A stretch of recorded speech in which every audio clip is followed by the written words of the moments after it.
Welcome to the Bluestocking Circle podcast, Lady Nerds on Popular Culture. We're your hosts, Ashley, B, and Grisel, and this is episode 5, The Secret of NIMH.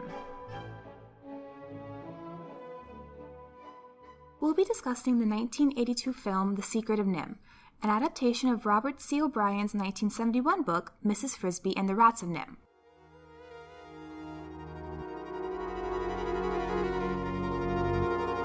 The book won the 1972 Newbery Medal, which is given to the author of the most distinguished contribution to American literature for children, and is one of the most prestigious awards for children's literature in the country.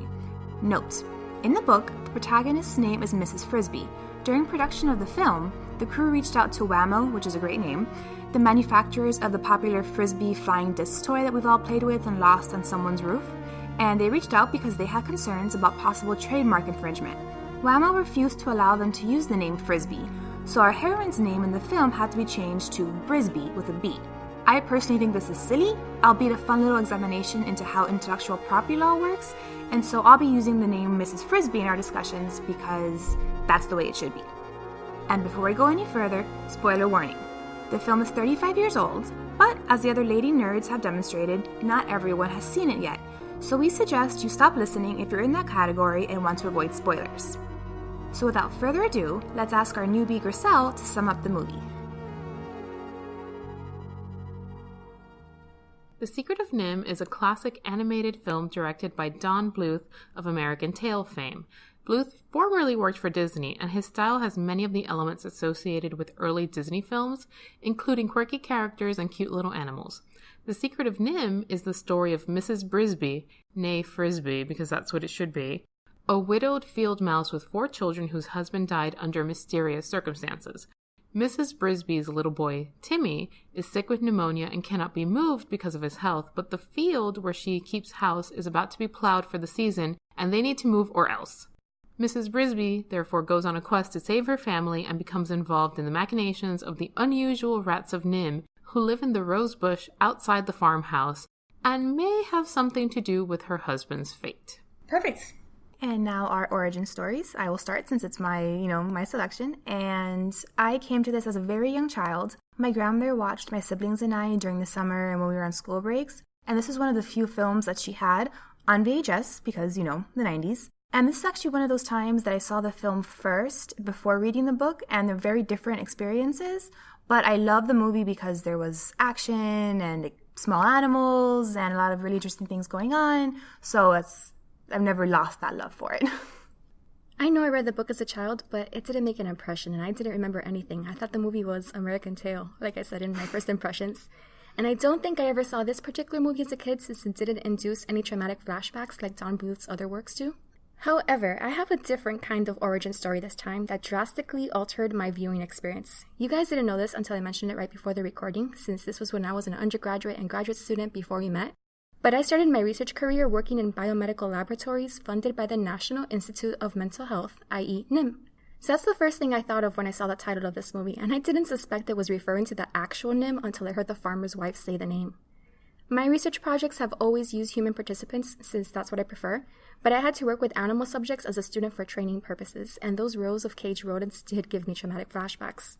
Grisel, when we talked about cognitive versus affective responses to works in a persuasion episode, you said you thought affective responses depend on what we bring to a work ourselves, and I brought a lot this time. I have to admit, I didn't realize that's what the initials stood for first either, and I thought that it would be like some sort of like magic thing. Me too. And then when I came to that scene, it kind of freaked me out a little bit. See, and I thought about saying when we were talking about it, oh, by the way, NIMH is what it is. And I said, oh, no, fine. They'll see it when the movie happens. I'm sorry. I probably should have told you. That would have helped a little bit. So as I said in our first impressions episode, Ashley made me do it. But seriously, this is one of those classics that I knew about but had never seen. Like most children who grew up in the 80s and 90s, I am more than familiar with Don Bluth's work, having spent countless hours watching The Land Before Time, where of course I cried, and All Dogs Go to Heaven, before finally falling in love with Anastasia. Now, I knew a little bit about Bluth's style, but full disclosure, it wasn't until I watched NIMH that I had a serious conversation with my animation-obsessed boyfriend about Bluth's history and style. So I will add that All Dogs Go to Heaven introduced me to waffles, so I have a whole other origin story involving Don Bluth, and thank you for that. This episode segment of Ship Wars is a little different because there are no traditional romantic relationships in the movie, which I know B found refreshing.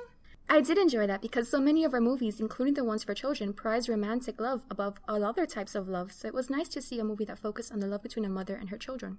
And I also found it interesting because it started to hint at the potential for a romance, especially because Mrs. Brisby is a widow, and then she meets the very handsome, head of the guard, Justin, and, it looks like it's going to be a romance, but it doesn't push it. It never forces that, which I found interesting and quite refreshing as well, because so many will try to force a relationship just because that's the expectation in many movies, just to build either comedy or romance.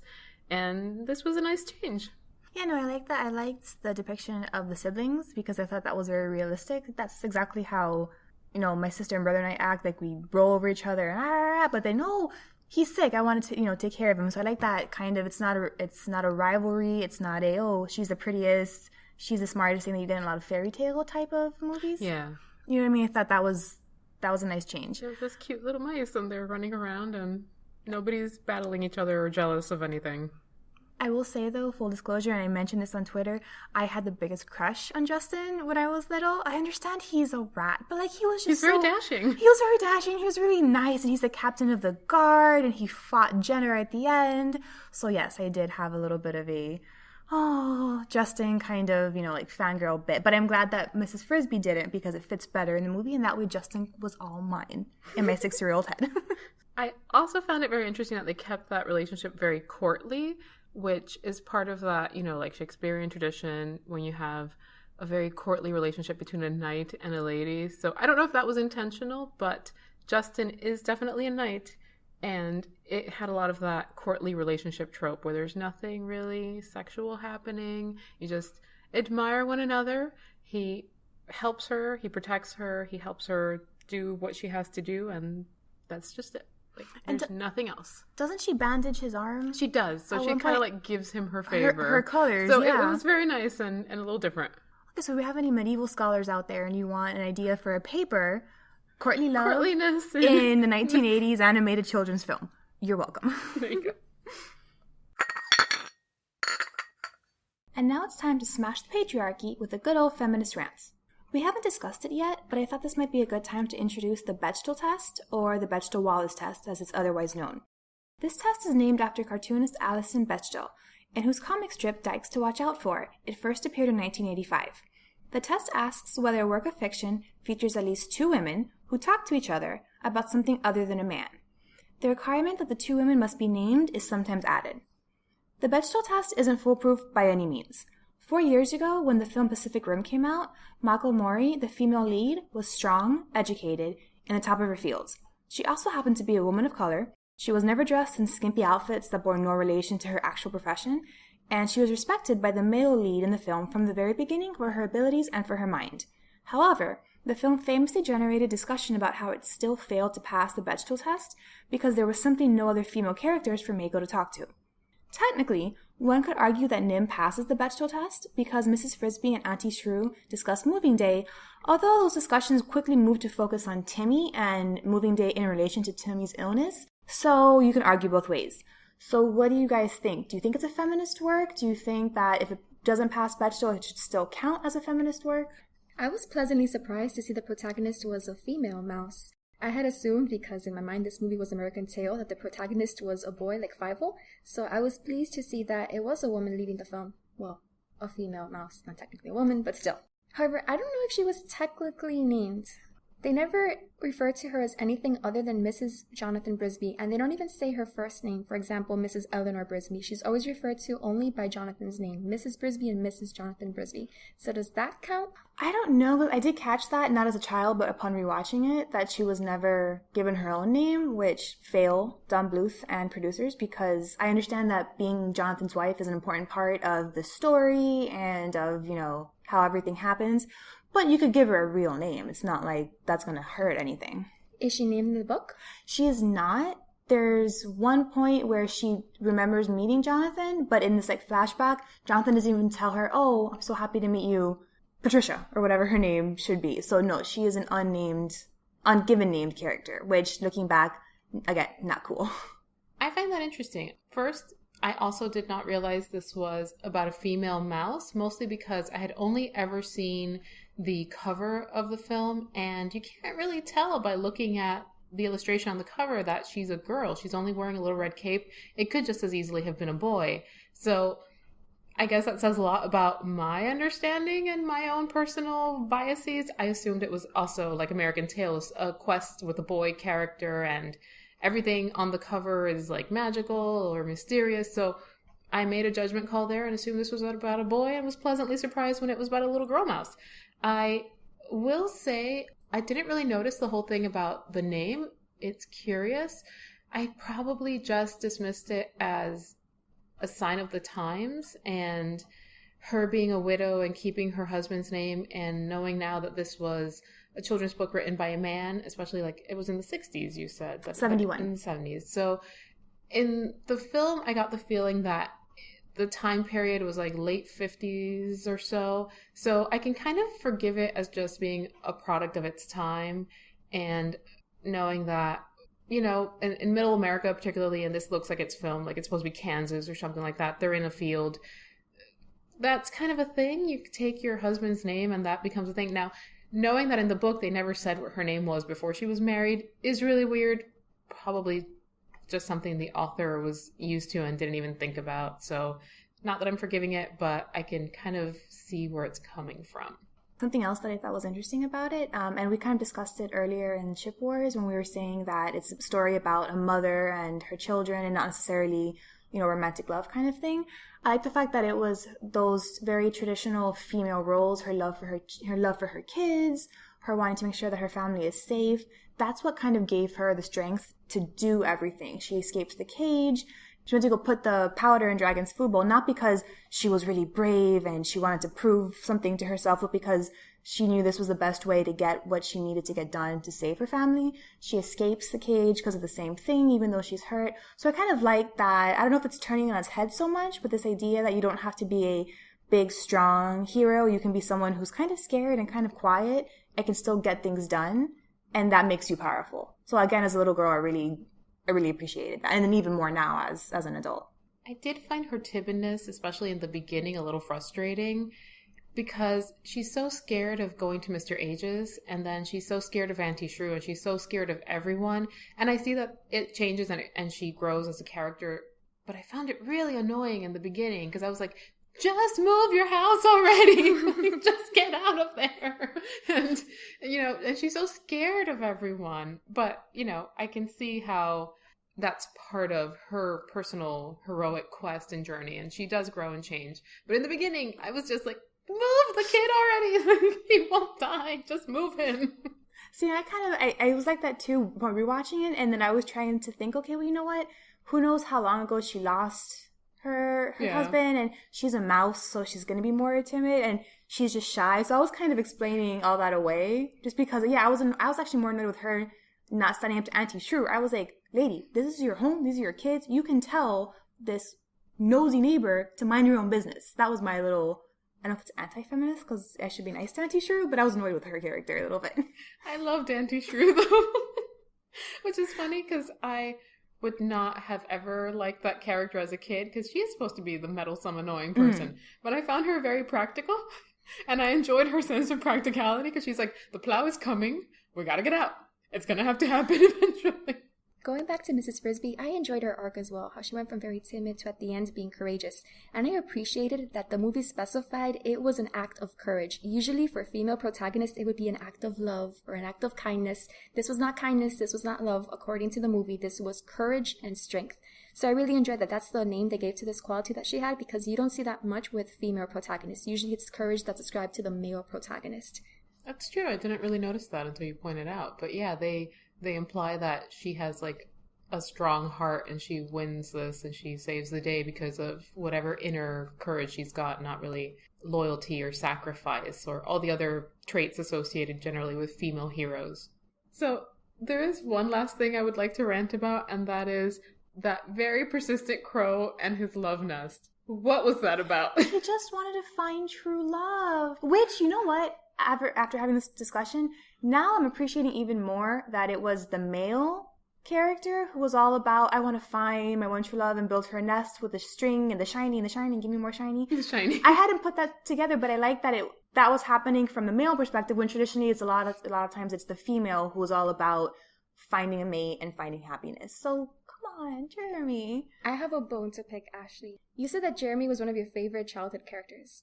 Yeah. When I said Why? that Wolf from the 10th Kingdom was one of my favorite childhood characters, you expressed contempt, and they are the exact same character type. They are indeed. They're both obsessed with marriage. The only difference is that Wolf is pursuing the protagonist and Jeremy is not, and Wolf is competent and Jeremy is not. Okay, but Jeremy never expressed, like, sexual, I'm going to eat you, baby, I'm not going to sexually eat you, I'm going to actually eat you. Different audiences. I know. Jeremy, Different audiences. Wolf was, a little bit more, because he's a wolf. Jeremy's just bumbling. It did almost get them all eaten by dragon. So. Because he's bumbling and he's dumb and you kind of want to hug him because he's so just intent on what he wants and he doesn't know how to get it. And he was funny because when he's hanging upside down and his little feet are in the air, maybe it's more I like the physical comedy as a kid. And he's all wrapped up and he goes, ah, and he falls over when he's wrapped up in the string. And then when they tie him up and they call him a turkey, a big turkey, and then another turkey. Nope, I don't think I'm selling. You're not selling I'm this. not selling Veep. They're the same character, Ashley. The fact that they both keep talking about what they can do to make themselves appealing to women. Jeremy goes to Mrs. Frisbee for advice, but Wolf goes to a psychologist.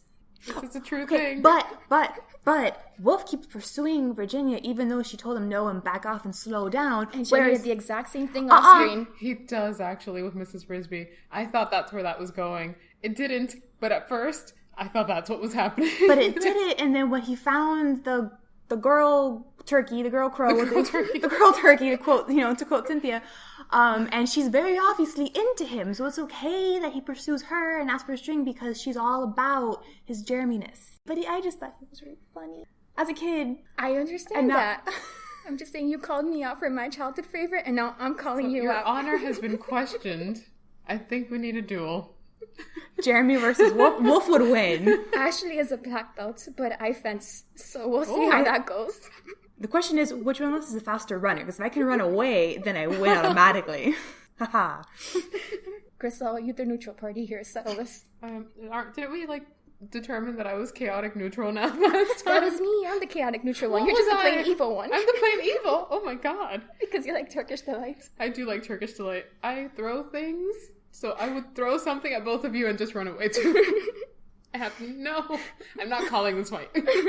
Okay, well, now that my world has been shaken a little bit at its core, we will move on and air out the other feels with a cup of tea in Catharsis Corner. And this is certainly not unique to NIMH, but watching it again as an adult, I just really dislike that trope where the bad characters in films are ugly and the good characters are pretty. And I really, really, really dislike the trope where the bad characters are drawn darker than the good characters. I mean, there's a lot that can go in there in terms of, racism and, sociology. And even here, looking at it again, Justin and Mrs. Frisbee are light brown rats. Mr. Ages is white. Jenner is black and gray and just really threatening. And I get that you want to make a visual distinction, especially with a children's movie, because it's easy to show different characters and make it easy for kids to follow, especially in a movie like this where there are a lot of different characters running around. And they're all rats, so it's not like you can make one, wearing this dress or that dress, although they do wear clothes. I just thought that was something that may be a little tone deaf in terms of how that portrays people and what can be extrapolated from that. I didn't latch onto that. What I did latch onto, and this is very common in other Don Bluth works, is he demonizes cats like nobody's business. Like in every Don Bluth, the cat is always some sort of hellish creature.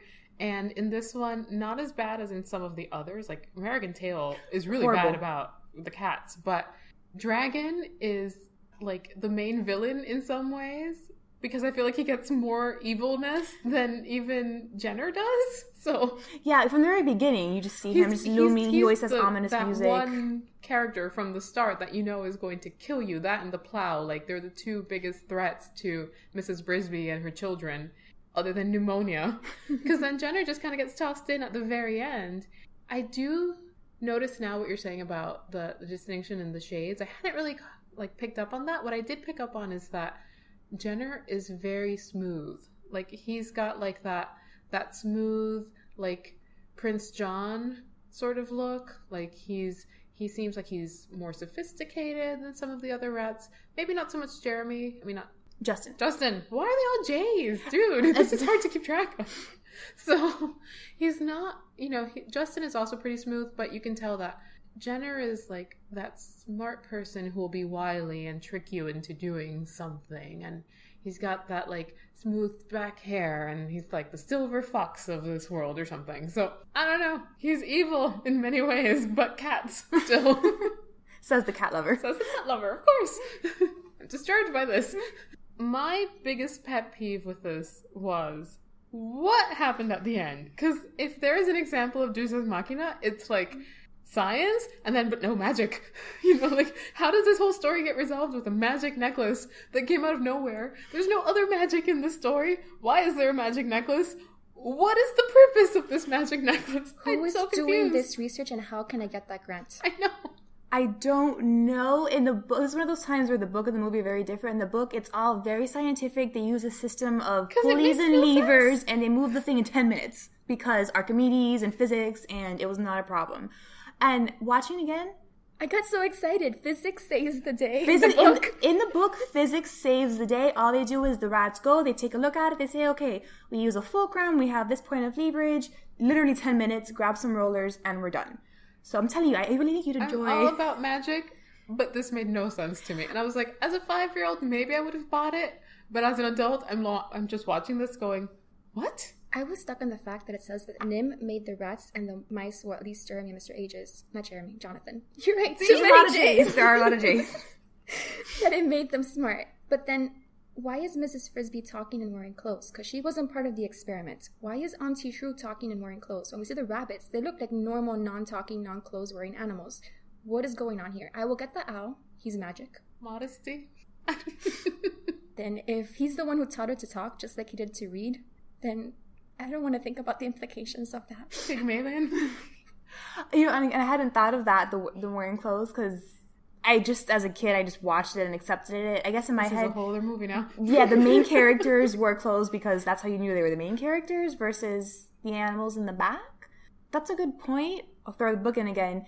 All animals in the book know how to speak. Obviously, the rats don't speak to humans and all that, but they can talk to each other. So what Jonathan teaches Mrs. Frisbee is how to read, not speak, because she already knew how to speak before. So I don't actually have a good question other than this was Don Bluth's, like we said, first film, and I think he was actually trying to fit a lot in there. Mm-hmm. And then I know, Grisel, you were saying that you talked with your boyfriend about the animation style and the backgrounds. There's a lot of talk about the animation style. There is, and one of his things is he likes to really focus on the backgrounds. Yeah. He likes to make sure that adds details to everything. The minute that it starts and Nicodemus's hands come out, he's like, look at all the details in the gnarled fingers. I'm like, only you would get excited by this. Like, in the rose bush, you see each little thorn, and the background is not just painted. So I'm gonna go with maybe he was so excited to have his own studio where he could focus on all the little things that he kind of lost track of the big picture. I can see this. Maybe that's first time directing, director, etc. You want to throw all your stuff into this one basket and you go with it. So I still can't buy the magic, but I'll take that explanation. I am glad, Ashley, that you said science saved the day in the book, because that was one of my complaints about the movie. It had a very anti-scientific perspective. I got angry watching the movie, the way the lab scenes were depicted. The lab was depicted as being dark and foreboding and ominous. The scientists were only very scary. They were off screen and the hands rushed in and grabbed the rats and viciously injected them. It would not pass any iCook standards the way it was depicted in the movie. However, I did some research. I don't know if you know this, Ashley. I figured the NIMH reference was too specific. There had to be some background here.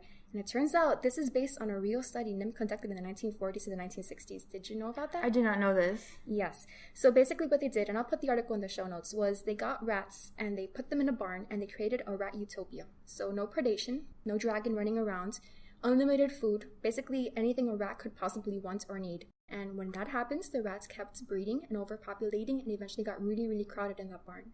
And when it got really crowded in that barn, the rats turned on each other. They started attacking each other, they started killing each other. The movie calls it the terrible cruelty of NIMH, and I resented science being called terribly cruel, but this was a terribly cruel experiment to rats. The article does go into detail, so that's what this movie is based on. And I can understand now the perspective the movie takes. Well, that adds a whole other layer to, knowing that, to the world that Jenner wants to make. So, because there is a little bit of politics in the movie, and it's kind of like the magic, like it just kind of comes out of nowhere. Mm-hmm. So the idea of a utopia where people aren't killing each other and you can kind of like live on your own, that adds a whole other layer to our understanding of this, if that's where the inspiration came from. I was reading that the author basically thought, what if a few rats escaped from this horrible nightmare Hunger Games and created their own society, and that's where the rats in this movie supposedly come from, that barn. Yeah, that scene was really intense and totally came out of left field for me, because again, I thought this was, a happy children's tale about magic, because that's what the cover implies, little mouse in a red cloak and some sort of magic necklace thing. And when that scene comes out, that was intense. They really just went for it. And that's something that, again, as a kid, I was just like, okay, it's the scary bit. I'm supposed to be scared by it to understand why the rats are there.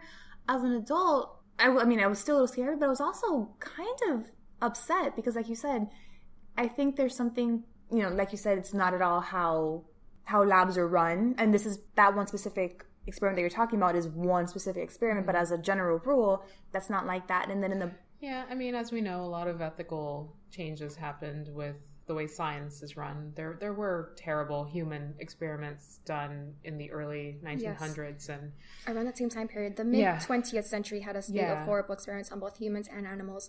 And I want to reassure everyone, as a scientist in the group, there are two institutional bodies at every organization that does research. It's called the Institutional Review Board for Human Research and the Institutional Animal Care and Use Committee, or IACUC, for animal research. These are people who go around checking every lab to make sure that animals are being cared for. These are people who you have to submit your study before you even start conducting it, and they have to approve everything you plan to do, all the way from your choice of participants to how you plan to store the data to who's going to have access to that information. Everything right now is very strictly monitored, so a study like this could not happen again in today's climate. And I want to reassure everyone that scientists are not evil. They aren't. And then I will chip in with the little tidbit that in the book, that's not at all what happens. The scientists that take care of the rats take care of them. They're treated humanely. They're kind to them. They talk to them. The rats escape because the rats gain human level intelligence and obviously don't want to live in a cage. And at that point, since they've learned to read, they can read where it says to open the cage, push the lever, and they're like, okay. And they push the lever and there they go. Always a lever. There's always a lever. Like in Emperor's New Groove. The 10th Kingdom, lever. That's true. Levers are important pieces of... Are they not Deus Ex Machina? They're important. No, that's just like important aspects an element of life. There are levers. They're literal machina. Literal machina. I'm glad you say that, Ashley. I kept thinking, why did it have to be the terrible cruelty they're escaping from? Why couldn't it be a case of the mice and the rats thinking they wanted much more than this provincial life? 10 points to me. 10 points to Ravenclaw for the Beauty and the Beast reference. But that's in the book. That's literally what it is. Okay. It's they wanted life on their own, not in a cage, which I can't blame them. And then the people from NIMH coming back to get them are not coming back to raise the rose bush and kill them. They just want, from their perspective, they want their experiment back because they want to see what happened. And clearly they know that it was a success if they were able to read and escape. So it's one of those times where now having rewatched the movie as an adult, maybe the book would have been, or maybe a more true adaptation to the book would have been better. Especially for considering how much responsibility producers and, artists have when they're trying to replicate truth. You know what I mean? Because NIMH was a real place. So how much are you throwing like shade on scientists by doing this? Even if you're talking about a very specific point in time, the movie doesn't exist in a point in time. Movies exist, across time. Mm-hmm. So I apologize for any pain that it caused me as a science for traumatizing. Can I share a story? Of course. Before you're allowed to work with vertebrates, you have to work with invertebrates. So my training in animal research started with our favorite species, the cockroach. I had to conduct my very first experiments with like a cockroach. Hagrid style class. Like, you start with the Scroots before you upgrade. Well, that's what it was like. I eventually moved on to crayfish and other invertebrates before I even got to see the mice in their cages. But just so you know, the way you anesthetize a cockroach is you place it under a plastic cup with no holes, along with a piece of dry ice. eventually the cockroach will go to sleep and you can do all your little experiments on the cockroach, and you have to do it quickly because if that thing wakes up, it's going to be very aggravated that you're poking it. And then it's going to fly around the lab and you're going to have to run down 3 flights of stairs and across the street and into the Starbucks, and you're going to have to wait there until someone from your lab comes to get you to tell you that cockroach has been contained again. And that is a true story. Oh my God. I will admit to being But there is a lesson here. Have dry ice in a cup in your house if you come across a cockroach. I was just thinking I need to invest because while the thought of like experiments on mice and rats and rabbits, the way they were portrayed like in the movie freaked me out. I have no problem with you doing whatever you want to cockroaches. I'm really sorry. I apologize to any, cockroach aficionados out there, but no. But even then, 90% of humans would not hesitate to step on this creature, and yet we had to anesthetize it before we experimented. Yeah, no, good point. Just no. Go ahead and step on it if you want. Okay, so now it is time for us to give The Secret of NIMH a sock rating out of 5. Griselle, as a newbie, do you want to go first? I'm always the harsh one, and I'm always thinking of what else I gave as far as ratings and how to measure this. Now, after this discussion, I think I appreciate it more, so I'll give it a 3, maybe? I don't know. 2.5 to 3, somewhere in there. I'll take 3. Okay. Keep your 3. Okay, I'll keep my 3. I'm going to be the harsh one. I also appreciate it more after a discussion, but I'm only going to give it 2.5, and I'm sorry, Ashley. That's fair, because after a discussion and thinking about it, now I'm like, I still love it, but now I have that sheen of like adult reality looking at it. So I think I'm going to drop it down and give it a 3.5 instead of the 4 that I was going to give it originally. I still love it, but objectively... It still comes out to a 3 average. It still averages, yeah. Which is a positive, so I will take it. Yes. So far, only Jane Austen has beat that 3 average. But, Jane. Jane can't beat Jane.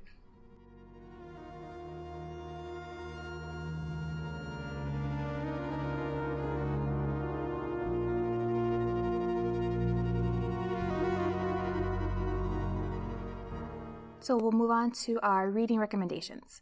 I want to start with an anti-recommendation. The film was followed by a direct-to-video sequel called The Secret of NIMH 2, Timmy to the Rescue, which was made without Bluth's involvement or input and is frankly really, really, really bad, so don't watch it. And if you do, don't blame us. Obviously, I'm going to recommend the original book, and there are, of course, a ton of differences between the book and the film adaptation, the biggest of which is probably the addition of mystical, magical elements in the film. The book also has 2 sequels, Raxo and the Rats of NIMH, and R.T., Margaret, and the Rats of NIMH, both of which were written by O'Brien's daughter, Jane Leslie Connolly. And if anthropomorphic woodland creatures are your thing, I strongly suggest that you check out Redwall by Brian Jacques, the first in a fantasy series featuring lots of adventure, growing up stories, and truly epic descriptions of feasts, parties, and food of all kinds.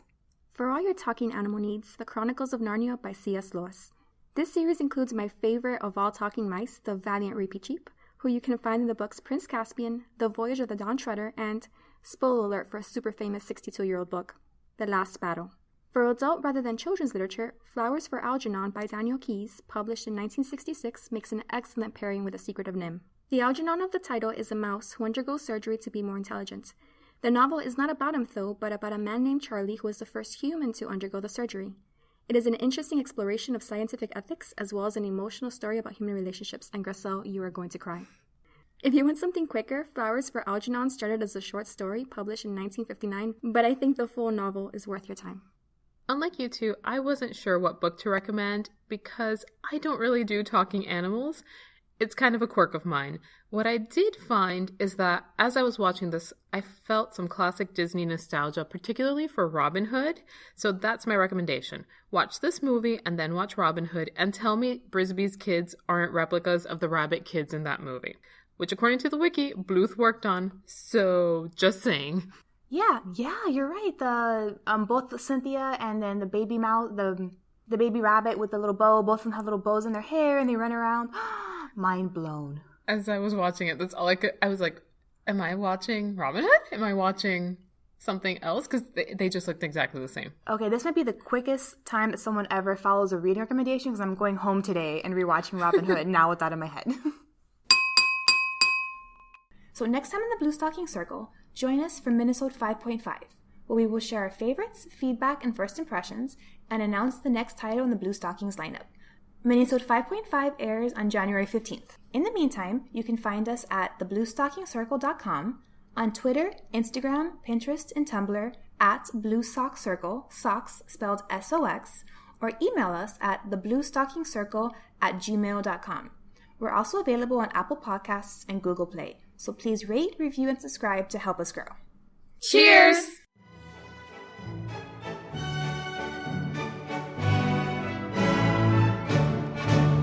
I hope this isn't recording because you sound so proud. You pushed a button. Congratulations, Crystal. That takes some serious effort to learn. If you were a rat at NIMH, you'd be given a reward. Ethically. Ethical, rewarding, good. Alright, that has been the Fun Fact Science Corner. Oh my god. No, we can't do that because that's Night Vale. Science saves the day.